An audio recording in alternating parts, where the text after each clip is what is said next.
তামাশা করতেছেন, তার পর্যায়ে আপনি চলে যাইতে পারেন আর আপনার পর্যায়ে সেই ব্যক্তি চলে আসতে পারে।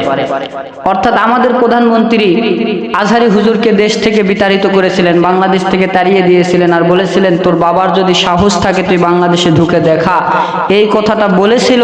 এখন দেখেন আজহারি হুজুর সেটা ধৈর্য ধারণ করেছে আর একজন আলেমকে গালি দেওয়ার কারণে, একজন আলেমকে অপমান করার কারণে, লাঞ্ছিত করার কারণে আল্লাহ তাআলা তাকে এমন লাঞ্ছিত করলেন, এমন অপমান করলেন যে আজকে সে নিজের দেশ থুয়ে পালিয়ে যেতে বাধ্য হলো।